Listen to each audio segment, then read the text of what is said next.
Hello everyone, welcome to Indian Economy by Aman Soni. In today's news hour, we shall be discussing the provisions of the budget and the various impacts it would have on different sectors.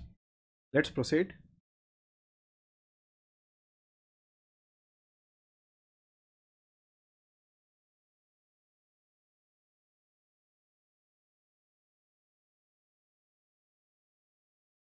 During the COVID pandemic year, the main proposition of the budget is that they are going to increase the capital spending so that there will be enough amount in the hands of the workers who will demand goods and services. Thus, the production would improve and finally it would lead to a virtuous cycle of growth. For this, the government has said that these are the steps that the 75th year of independence to be achieved in the 100th year of independence, and this 25-year period is called Amrit Kal. And other main focus of the budget is the PM Gati Shakti. So let us go through these provisions of various sectors one by one. One of the main provisions was introducing a tax on digital assets. What are digital assets? We know the cryptocurrency and the non-fungible tokens. These are all called the digital assets. Now, because these were allowed by the Supreme Court after the RBI ban, the Supreme Court allowed the trade of this. Now, the government has finally come up with a tax on this. And what are the provisions? On the profit on sale of this tax, there will be a flat rate of 30% tax. And in case of loss, there won't be any offset available. And the government is also coming up with a central bank digital currency called the digital rupee. So instead of banning the cryptocurrency altogether, the government has gone for the regulation of cryptocurrency.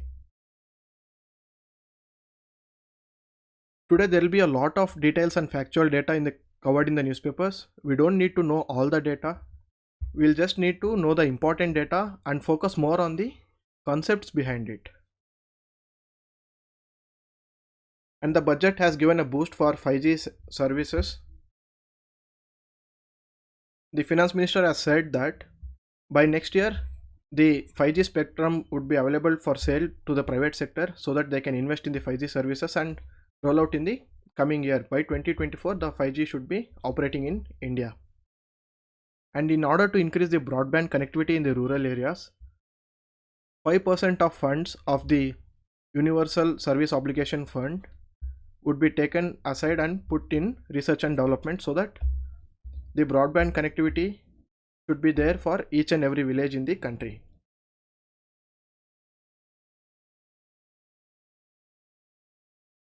We discussed about the 30% tax on the digital assets and what are the provisions regarding the taxes. The tax slabs of the previous budget has been retained and there is no changes in the tax slabs. And the provisions are related to the simplification of tax payment. In order to make the compliance by the taxpayer simplified, the budget has introduced a concept called the updated returns, wherein even after filing the returns in a current year, there will be a time period of 2 years for us to file updated returns. In case a person has filed any wrong returns or his return has increased or in case he has left out any income by mistake, he will have 2 years of time to update the return and file it. This will help in reducing the litigation between the income tax department and the taxpayers, and this also reposes trust into the taxpayer.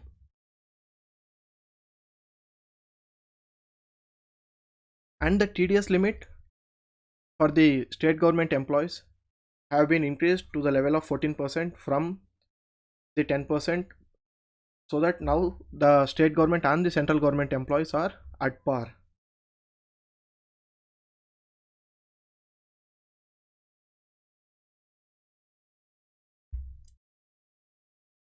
Here we need to know about the base effect, the concept of base effect. Whenever we are calculating percentage change, say for example if we say rupees 100 increased by 10%, what would be the percent change? It would be 10 by 100 into 100. So here 100 is the base. we will always calculate the percentage change on the base of the previous year. Because of various reasons, say for example in the COVID, the base itself has reduced. So even a marginal increase in the absolute number will lead to a high increase in the percentage terms. This is called base effect. Take an example of GDP or inflation. The absolute number increased by a slight percentage, say 10, and from earlier 100 crores of GDP, the GDP had fallen to 75 crores during the COVID pandemic. Now the increase would be proportionally more because the base itself has reduced. This effect in economics and statistics is called base effect.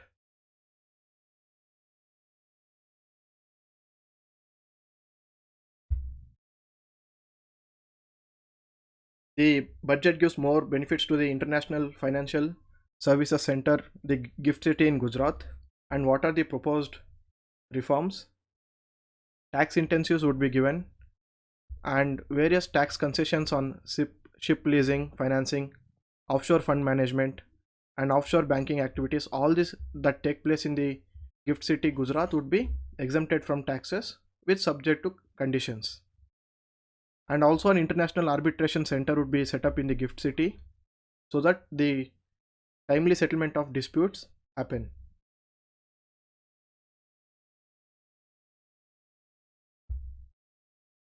In the last budget, the minimum alternate tax for the corporates was reduced to 15%.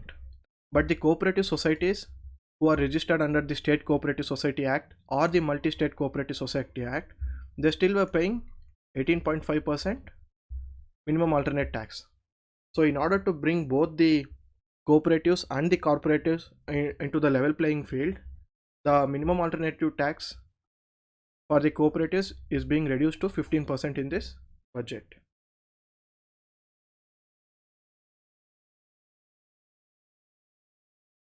In the last budget, the government had given a tax-free holiday for the startups who are registered up to March 31st, 2022. Now the registration period is being extended by an year so that the startups which are registered even in this year would get benefits. And what would be the benefits? They are tax holidays and extension of tax benefits given by the union budget so that the startup ecosystem will increase in the country.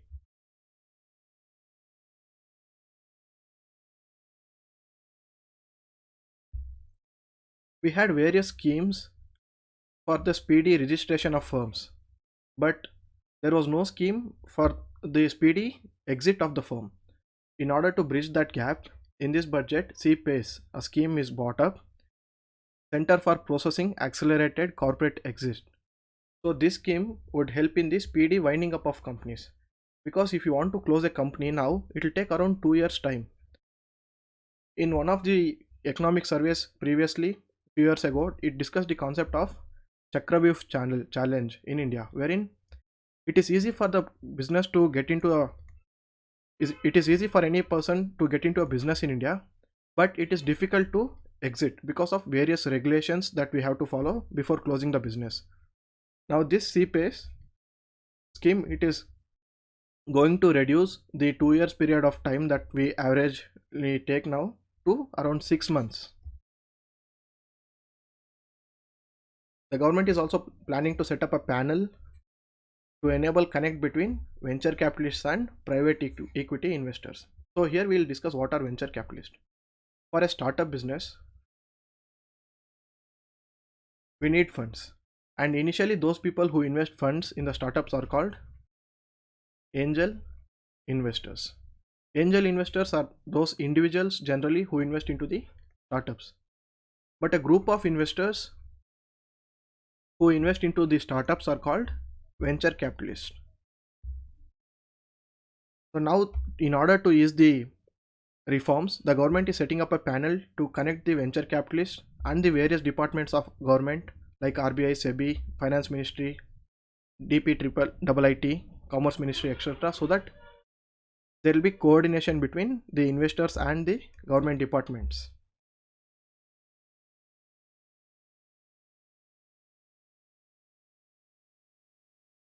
Compared to last year, the expenditure on defense has slightly increased, and the government has also increased the percentage of indigenization from 58% to 68%. That is, minimum procurement of a defense good has to be of which has to be 68% produced in India.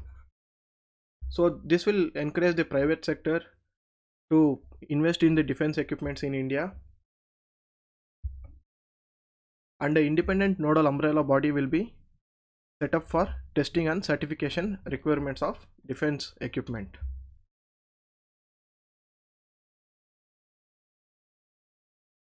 If you look at the breakdown of the budget this year, even though the spending on the infrastructure has increased, the spending on subsidies has reduced, and even the interest payment part, the interest which we pay on the borrowed loans, has slightly increased, and there is a reduction on food subsidy and rural development.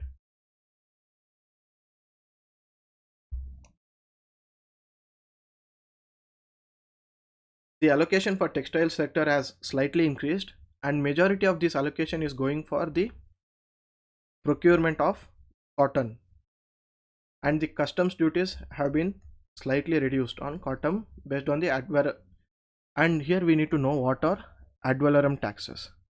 Ad valorem taxes are those taxes which are put on the value of the goods. Say for example, if we import 100,000 crores of cotton, there will be a X percentage of tax on this value. After a certain stage, for Y rupees, there will be a X plus Y percentage of taxes.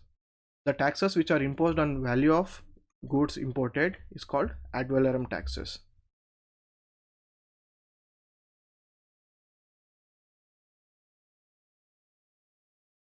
In order to improve the e-vehicles, the government is coming up with a battery swapping policy, wherein the concept being that here the energy or the battery is provided as a service, because in a country like India we don't have the infrastructure for setting up charging stations everywhere, and the cities are crowded.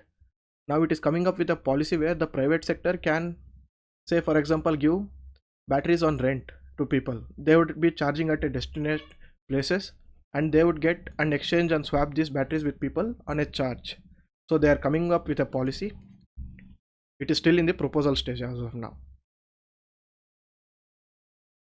And the credit line which the MSC had in the previous budget, it has been extended by an year, with the provisions being the same.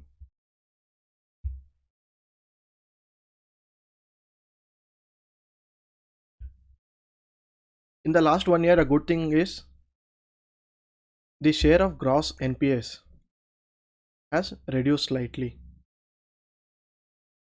Thus, because the gross NPAs have reduced, now the banks will have more funds to lend. When the banks can lend more funds, that means more profits obviously.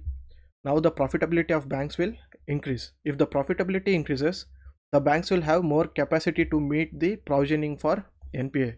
So by this we can say that the health of the banking system has slightly recovered.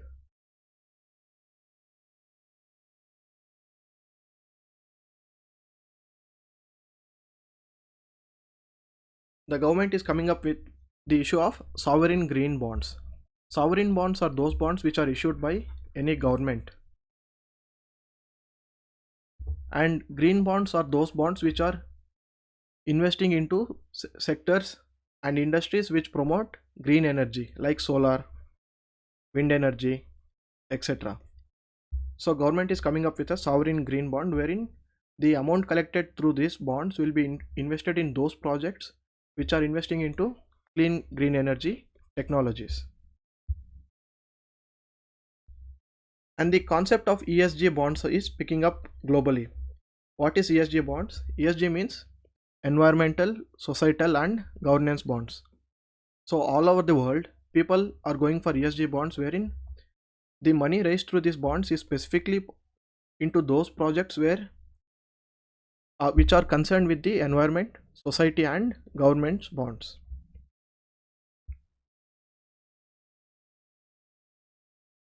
The government is also coming up e-passports with chip technology embedded into it. So this will help the citizens traveling overseas. We discussed about the central bank digital currency. Now the government is coming up with its own digital currency called the digital rupee. This would be based on the blockchain technology, just like the Bitcoin, which is based on the blockchain technology. This digital rupee, which is being introduced by the RBI, it will also be based on the blockchain technology. This central bank digital currency would boost the digital economy, and it will also help in the efficient and cheaper currency management system, because if more and more people go for the digital currency, the cost of printing and maintaining the physical notes would reduce. To that extent, there will be savings on cost. Also, the government can keep a track of all the digital asset transactions by imposing TDS, so that people can't evade taxes. Thus, the tax revenues of the government would finally increase.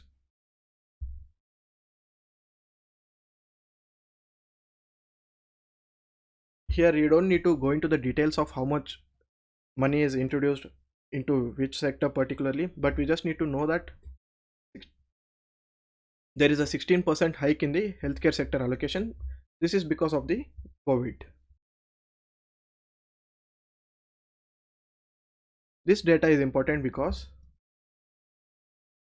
even though the taxes on companies generating profits less than 10 crores is reduced, but finally the net effect of taxes has been enjoyed by those companies who are generating higher profits.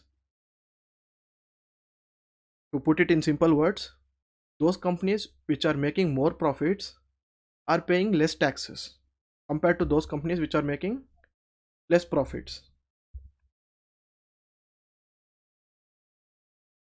And there is a comparison of various rate of taxes in different countries all over the world. The highest corporate taxes are levied by Brazil, which is around 34% average, and India is somewhere in between. India and China are somewhere in between with around approximately 25% corporate tax rate.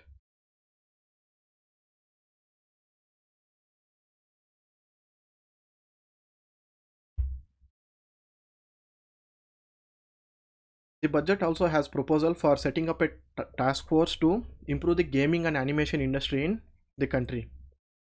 A report of KPMG had earlier said that by 2025, the gaming industry in India would rise to around 5 billion. So this sector has huge potential to provide jobs to the people. That's why the government is setting up a task force for easing the business in the gaming sector.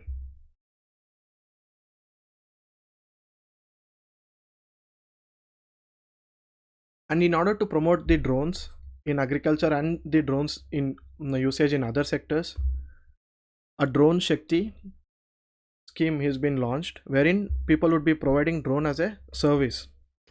What is a drone as a service concept? So someone would be owning this drone, and if they lease this drone as a service for me for some amount of time, that would be like providing a service, because I don't have the ownership of the drone. I would be renting it, leasing it for my sake for some time, and then I would be returning it back. Thus it becomes as a service. So what's the importance of drones here? Drones will be used to promote crop assessment. They'll be used for digitization of land records, and they'll also be used for spraying insecticides in the lands. We just discussed about the Kisan drones, about how they would be helpful in digitizing and spraying insecticides. And in the agriculture sector, the majority of the budget has been slowly going to the PM Kisan scheme, wherein we get every farmer gets a yearly income of yearly transfer of rupees 6,000.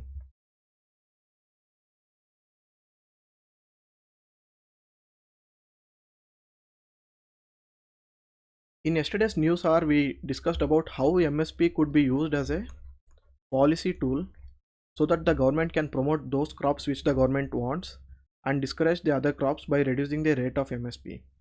And here, when we look at the area of crops produced, the area into which different crops are produced, this shows a rise in the area of mustard, because the rise is attributed to MSP. So we can clearly see how the policy of MSP is used by the government to increase the area growth of a particular crop. And in the rabi crops, mustard and maize have reported a high increase, whereas the production of wheat and pulses has fallen. And even now, when compared to the growth of wheat and rice, high procurement is happening in states like Punjab. But when compared to the production, very low procurement is happening in states like UP under the MSP. The budget also has provisions related to the natural farming, wherein the under the previous budgets the government had come up with the Paramparagat Krishi Vikas Yojana to promote the organic farming, Vedic farming, zero budget national farming. This budget again focuses on chemical free farming, and now the trial initiative would be taken along the Ganga river system in a 5 kilometer corridor where the chemical free farming practices would be tested.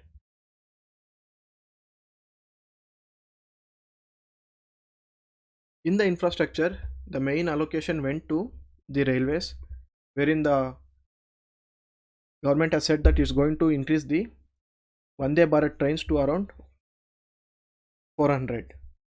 And it also come up with a new concept called one station one product, where every railway station would be designated to have a local product which is famous there to promote that product. Currently we have a similar scheme called one district one product,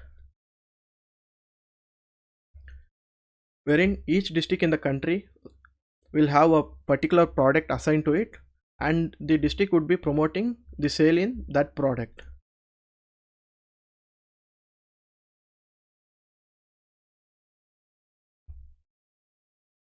The budget also has provisions regarding to urban planning and urban policy.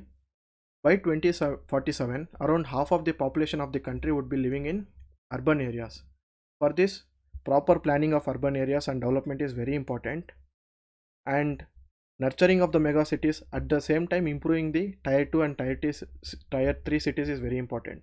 For this, the government has set up a panel with urban planners, urban economists, and institutions to make recommendations on policies, capacity building, planning, and implementation.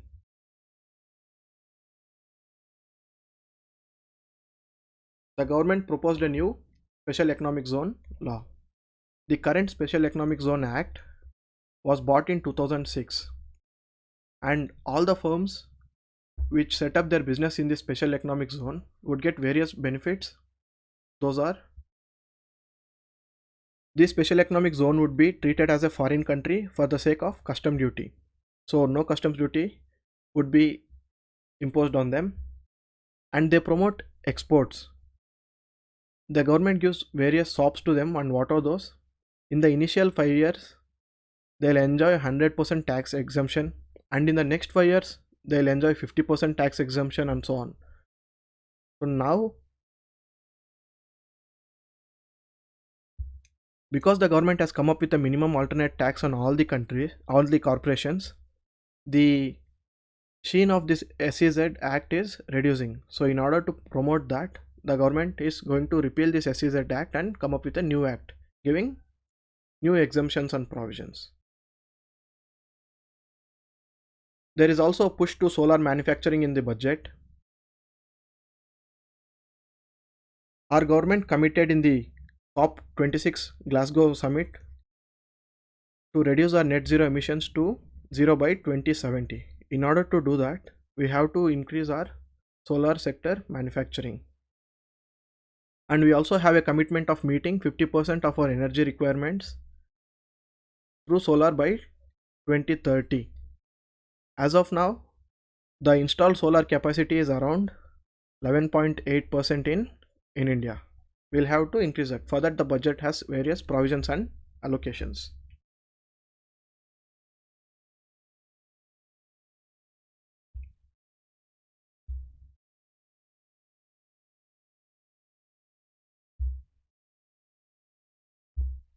Here, the labor force participation rate means the number of people in the population who are currently employed or they are willing to get employed is the labor force participation rate. The number of people in the population who are currently employed or willing to be working, that's the labor force participation rate. And the labor force participation rate in India is lowest among the BRICS nations. Even though two-thirds of the population is in working age, but only 46% are willing to participate in the economy. As you can see here, in China it is around 67%, but it is only 47% in India. The allocation to MG Narega scheme has reduced by 25% in this budget. There is going to be a digital university to provide online courses.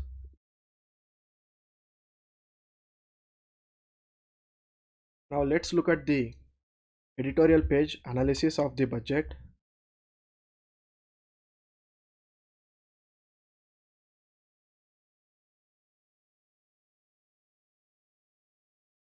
The criticism on the budget is that the private consumption has fallen and there is going to be huge unemployment in future, and the budget is not properly addressing this. The budget is talking about increasing infrastructure, but it is not talking about increasing this private consumption which has fallen. So because the private consumption has fallen and the real income of people have reduced during the COVID pandemic, it is going to have a bad impact on the economy. And the budget didn't talk about any tax breaks for the middle income or increasing subsidies for the poor. In fact, the number of subsidies that was given was reduced. So this will have lead to a lower demand in the economy because the consumption expenditure is low. And the PM Gati Shakti talked about the transformation of the country by connecting multimodal infrastructure hubs through the railways, roadways, airports, etc. But when there is increase in the infrastructure spending, the outlay on various other sectors like the healthcare, rural employment, and job providing sectors like the MG Narega scheme, they have all reduced. These sectors have to bear the impact of the government's fiscal consolidation policy. What is fiscal consolidation? When the government is trying to reduce this fiscal deficit, that's called fiscal consolidation. The editorial says that instead of reducing the spending on all this, the government should have increased spending on all these sectors.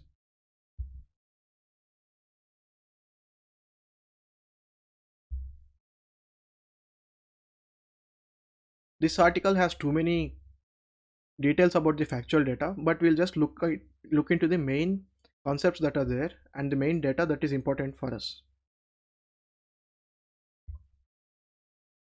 There is a huge impact on the infrastructure spending in the budget, which shows that around 45% of the fiscal deficit is going towards capital expenditure, which means that will be used for asset creation, which is a good thing.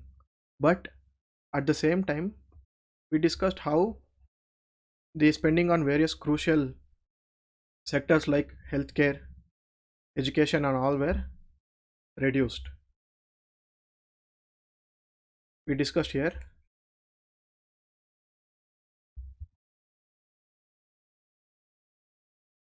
So the authors say that the WPI inflation currently is too high and it is going to increase in future because of rising global oil prices. We know the conflict between Russia and Ukraine is going to further impact the rising oil prices. So we would be importing inflation into the country and the wholesale price index inflation would further increase. The government didn't do anything to ease this, and the real GDP that is expected in the budget is not going to be achieved because of these global oil price shocks.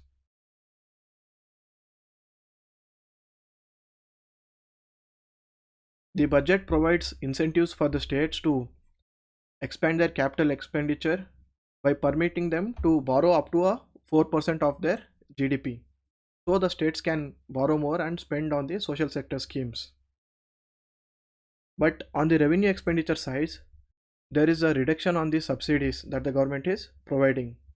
And they said that in a pandemic year when the real incomes of people have fallen, it should have been instead increase the number of subsidies.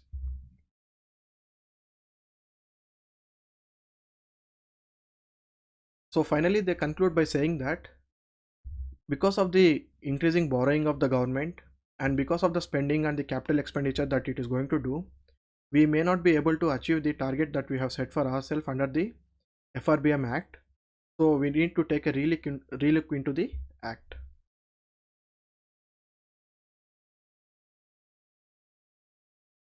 This article again talks about the same concept, that it is a good thing that the government has increased investment on public investment, but the investment in capital infrastructure would lead to investment in machinery and plant. But the capital sector is not labor intensive, so you can't expect the investments in capital in sector and the incomes of the labor to increase. This is like gambling. So this article says that the share in the private consumption is going to impact the economy, and the budget didn't have anything to ease the rising inequalities.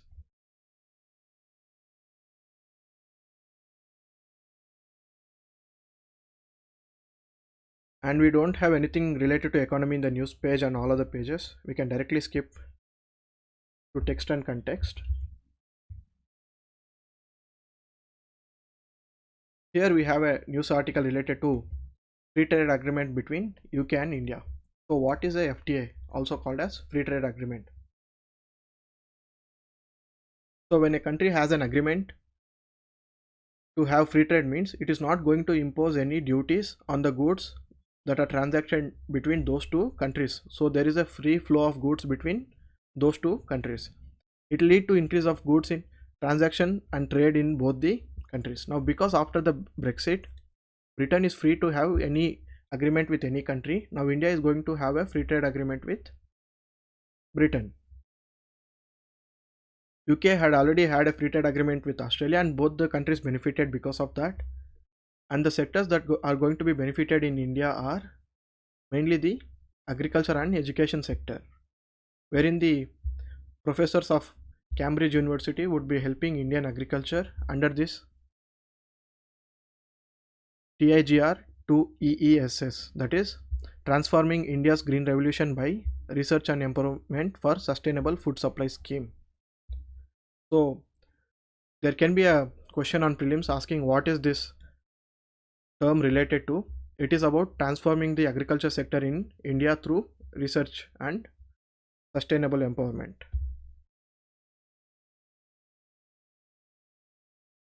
And finally, there is a big article related to delays in MGNREGA payments. The crux of the article is that the central government should provide timely payments so that the people, the rural poor who are part of MGNREGA, would be getting timely payments. That's all for today. Thank you so much.